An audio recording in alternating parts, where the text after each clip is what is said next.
Hello, it's late at night and I seem not to be able to fall asleep.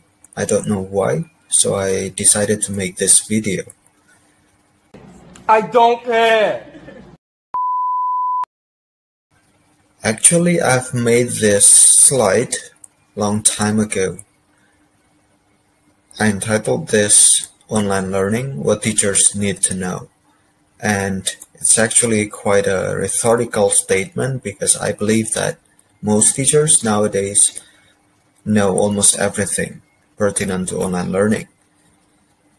So, what do teachers need to know during online learning? First of all, learning needs. I came across this theory about the hierarchy of digital learning needs, and it's actually not my idea. It's developed by Baker, and it's a modification of Maslow's hierarchy of needs. And I think this idea of hierarchy of digital learning needs is very relevant to our current situations during this pandemic. In the virtual world, we also have different types of needs. And if we try to use Maslow's hierarchy of needs to design a new hierarchy for our virtual world, then we might have something that resembles this. So as we can see in the first stage of this hierarchy of digital learning needs, we have physical needs. And as teachers, we need to consider our students' physical needs in the virtual world. And what is physical need, or what are physical needs? They refer to things like hardware, the internet, Wi-Fi, and device access.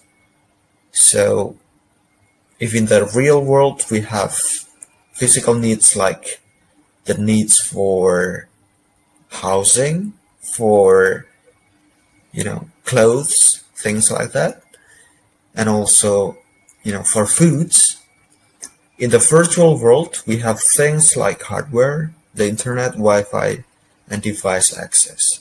Things like gadgets, whether our students have the gadgets needed for the online learning or whether they have tools like laptop or computer or of course the internet connection. If they don't have those physical needs, then it's very unlikely that we'll be able to deliver the instruction to them, right? So physical needs. And then the second stage of digital learning needs that we have is safety. And what is meant by safety in the digital world? It's related to things like digital citizenship, like for example when we have online learning setting in the let's say in Indonesia, for example, if we have an online learning taking place in the country, then we're gonna need to consider the law of online communication. We need to make sure that our students will not infringe the law related to online communication. And as teachers, we also need to make sure that we have the filters required for the learning to take place. As we know, in the online world, there are so many risky contents like porn, like violent contents, and we have many contents that are quite risky for our students to access. And that's why we as teachers, we need to provide filters for our students to make sure that learning can take place safely. And of course, we might need to consider things like viruses or firewalls that's related to the safety of their, online activities. And then the third stage, we have belonging. When we are communicating with our students online, we're going to need to know whether they have the belonging needed for the learning. Let's say if we're gonna design an instruction for high school students, we're gonna need to know what kind of platforms do they usually use in their daily settings. So if they're familiar with let's say Facebook, then we might need to design learning using that platform. Or if they're familiar with certain types of LMS, learning management systems, then of course we can adopt those LMS for the learning. And the fourth stage is esteem. And the term includes appreciation to our students' achievements. So in the online setting, we need to make sure that our students know that they're being appreciated whenever they perform the desired objectives. And it might include things like badges, grades, comments, and awards, positive feedback. And then the last type of digital learning needs is actualization. It's actually at the apex of the pyramid because actualization is actually the highest type of digital learning needs. And what is meant by actualization? It's related to something that intrinsically motivating for the students, and it's about the realization of talents.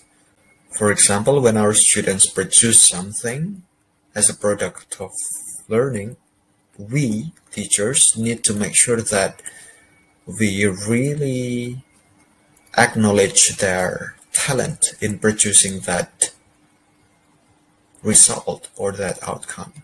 In this case, if our students produce a video, we might give the realization of their talent in producing the video by probably publishing their video, by publishing the result of their learning. There are many platforms in which we can exhibit the products of our students' learning. For example, YouTube or social media or any other online platforms. Now, besides the digital learning needs, we have another thing to consider.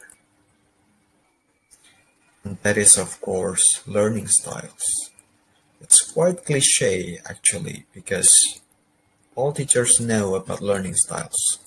We all know about learning styles. We know that our students might have visual type of learning style. We might know that some of them might be auditory learners, or they might be verbal learners who learn best through reading or writing, and some others might be kinesthetic learners who learn best when they interact with their friends or their environment. Now, when we are conducting online learning, we need to make sure that our instruction and the technology that we use could accommodate all those different learning styles, because it's very likely that our students might have a combination of different types of learning styles, and it's the time for multimodality. So for example, one time we might deliver the materials in the form of a reading text. Another time we might produce a video that accommodates visual and auditory types of learning styles.